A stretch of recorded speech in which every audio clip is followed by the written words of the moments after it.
Hello students, आज हम आपके लिए लेकर आए हैं कक्षा 9th केमिस्ट्री का भाग 7। तो बच्चों, अब तक आपने भाग 6 तक प्रतिशतता निकालनी सीखी थी। तो बच्चों, भाग 7 में दिया हुआ है विलयन। तो बच्चों, सबसे पहले हम सीखते हैं विलयन किसे कहते हैं। तो बच्चों देखते हैं विलयन। दो या दो से अधिक पदार्थों के समांगी मिश्रण को विलयन कहते हैं। दो या दो से अधिक पदार्थों के समांगी मिश्रण को विलयन कहते हैं। तो बच्चों, विलयन है क्या, देखिए। एक हम बड़ा सा कोई पात्र या बर्तन लेते हैं, उसमें हमने सपोज क्या भरा हुआ बच्चों, जल ले रखा, और जल में थोड़ी सी मात्रा कहीं की डाल दी बच्चों, चीनी की। तो जो उस जल में हमने चीनी की मात्रा डाल ली थी, तो चीनी तो है बच्चों उसमें क्या, विलय। और जो हमारे पास जल होता है बच्चों क्या, विलायक। तो पूरा जब वो घुल जाता है क्या बन जावे, विलयन। तो हमने परिभाषा पढ़ी, दो या दो से अधिक पदार्थों के समांगी मिश्रण को हम क्या कहें, विलयन कहें। तो अब देखते हैं बच्चों विलय और विलायक। तो इस समांगी मिश्रण में जिस अवयव की मात्रा अधिक होती है, यानी कि जब हमने जल और चीनी ली थी, इन दोनों में से जिसकी मात्रा कैसी रहेगी बच्चों, अधिक रहेगी, उसे तो हम कहेंगे विलायक, और जिस अवयव की मात्रा कम होगी उसे कहेंगे हम विलय। तो उम्मीद है बच्चों आपको विलयन समझ आया होगा। अब देखते हैं विलयन की सांद्रता ज्ञात करने की विधियां। तो बच्चों, विलयन की सांद्रता ज्ञात करने की कई सारी विधि हैं। उन विधियों में हम आपके लिए पहली विधि लेकर आए हैं नार्मलता।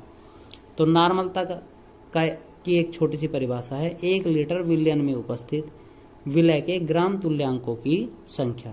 1 लीटर विलयन में उपस्थित विलय के ग्राम तुल्यांकों की संख्या विलयन की नार्मलता कहलाती है। यानी कि बच्चों, यदि हमारे पास विलयन कितना हो, 1 लीटर हो, तो 1 लीटर विलयन में उपस्थित विलय के जितने भी ग्राम तुल्यांक होंगे, ग्राम तुल्यांकों की संख्या क्या कहलाओगी, विलयन की नार्मलता। इसे हम बच्चों बड़े एन से प्रदर्शित करते हैं, कैपिटल एन से प्रदर्शित करते हैं। तो नार्मलता बराबर सूत्र हो बच्चों, विलय की मात्रा ग्राम में बटे विलय का ही तुल्यांक की भार गुणा आयतन क्या है में, लीटर में। तो विलय की मात्रा बटे विलय का तुल्यांक की भार गुणा आयतन लीटर में। तो बच्चों, अब हम इसका एक सूत्र बनाते हैं। देखिए सूत्र क्या है बच्चों, नार्मलता। तो नार्मलता बराबर विलय की मात्रा, विलय की मात्रा को हम क्या है बच्चों, छोटा डब्लू गुणा 1000 ई गुणा वी, कहे में अब ml में। जो हमारे पास आयतन लीटर में था उसे हमने कहे में बदल दिया बच्चों, मिलीलीटर में। तो मिलीलीटर में बदलने के कारण कितने गुणा हो जाएगी ऊपर की तरफ, 1000 की। तो नार्मलता का सूत्र बना छोटा डब्लू गुणा 1000 बटे ई गुणा वी। पर यहाँ पे आयतन कहे में होना चाहिए मिलीलीटर में, और छोटा डब्लू कहे में बच्चों ग्राम में। तो इसमें ज्ञात करने के लिए हमें आवश्यकता पड़ेगी ई की। ई क्या है यहाँ, तुल्यांक की भार। तो बच्चों, अम्ल का तुल्यांक की भार, हम आपको कुछ तुल्यांक की भार ज्ञात करना सिखाते हैं। अम्ल का तुल्यांक की भार सूत्र होगा अणुभार बटे अम्ल की क्षारकता। देखेंगे बच्चों कैसे, जैसे H2SO4 है, H2SO4 का हमसे तुल्यांक भार पूछ रहा हो, क्या पूछ रहा हो बच्चों, तुल्यांक की भार। इसे हम प्रदर्शित करें ई से। तो सूत्र है अणुभार बटे अम्ल की क्षारकता। तो अणुभार हाइड्रोजन का कितना हो, 1 गुणा 2 प्लस सल्फर का कितना हो 32 प्लस ऑक्सीजन का कितना हो बच्चों 16 गुणा 4 बटे। अब ये कह रहा अम्ल की क्षारकता। तो हमें नु देखना जो आपको तत्व दे रखा उसमें अम्ल कितने हैं, यानी कि अम्ल से तात्पर्य कितने, हाइड्रोजन अणु कितने हैं। कितने हैं बच्चों यहाँ पे 2, तो कितने त्याग कर सके ये 2, तो बटे में कितना लिख देंगे 2, यानी कि जितने भी हाइड्रोजन की संख्या होंगी बटे में उतने लिख देंगे। जब हम उसकी कैलकुलेशन करेंगे 2 एकम 2 32 प्लस 16 चौका 64 बटे 2, यानी कि हल कर रहे तो 98 बटे 2, कुल मिला के आया 49। तो H2SO4 का तुल्यांक की भार कितना आ गया बच्चों, 49। ऐसे ही हम होर का निकालते हैं किसी क्षार का तुल्यांक की भार। तो क्षार का तुल्यांक की भार निकालने का सूत्र है बच्चों अणुभार बटे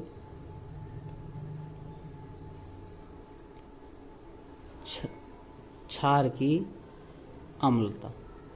तो बच्चों, कोई क्षार लेते हैं, जैसे हमने लिया कैल्शियम हाइड्रोक्साइड, ठीक है।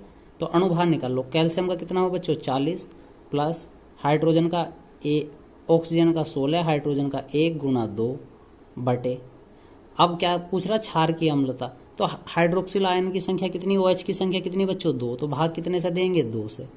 तो 40 प्लस 16 1 17 गुणा 2 बटे 2। तो जब हम इसे हल कर रहे हैं तो बच्चों क्या बनेगा, 40 प्लस 34 बटे 2, यानी कि 7 4 74 बटे 2, यानी कि 2 3 6 2 7 14, कितना आ गया 37। तो कैल्शियम हाइड्रोक्साइड का तुल्यांकीय भार कितना आया बच्चों 37। ठीक है, यदि हमें कोई लवण की संयोजकता पूछ ले, कोई हमें लवण दे दे, लवण का तुल्यांकीय भार, लवण का तुल्यांक भार, यानी ई का मान किसका पूछ रहा हो लवण का, तो लवण का सूत्र है अणुभार बटे संयोजकता, अणुभार बटे संयोजकता। तो अणुभार निकालने के लिए सपोज बच्चों हमें दे रखा कार्बोनेट CO3 माइनस माइनस, तो इसका तुल्यांक भार निकालना, तो अणुभार निकालने के लिए कार्बन का कितना 12 प्लस ऑक्सीजन का 16 गुणा 3, और संयोजकता कितनी बच्चों, यहाँ कितने अणु दिए हुए 2, तो बटे में कितना लिखेंगे 2, 12 प्लस 16 3 48, बटे में कितना बच्चों 2, तो 12 और 48 हो गए 60 बटे 2, हल करेंगे तो हमारे पास आ जाएगा बच्चों कितना 30। तो आपको हमने अम्ल का, क्षार का और लवण का तुल्यांकीय भार ज्ञात करना सिखाया बच्चों, कैसे ज्ञात करते हैं। अब देखते हैं नॉर्मलता पर कुछ आंकिक प्रश्न।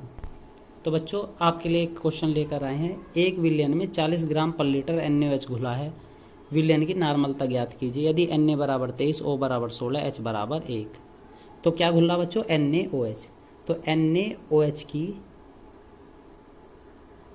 मात्रा, NaOH क्या है बच्चों छोटा W, कितने ग्राम दे रखा 40 ग्राम, ठीक है, ग्राम पर लीटर है, तो आयतन कितना बच्चों, आयतन किसे कहेंगे हम बच्चों V को, V का मान कितना 1 लीटर है, लीटर को अपने सूत्र में बदलने के लिए कितना कर देंगे बच्चों 1000 की गुणा कर देंगे, तो गुणा 1 यानी कि कितना हो जाएगा 1000। अब ये कहे में आ गया आयतन बच्चों मिलीलीटर में, और हमें क्या चाहिए NaOH का ही तुल्यांकीय भार, तो NaOH का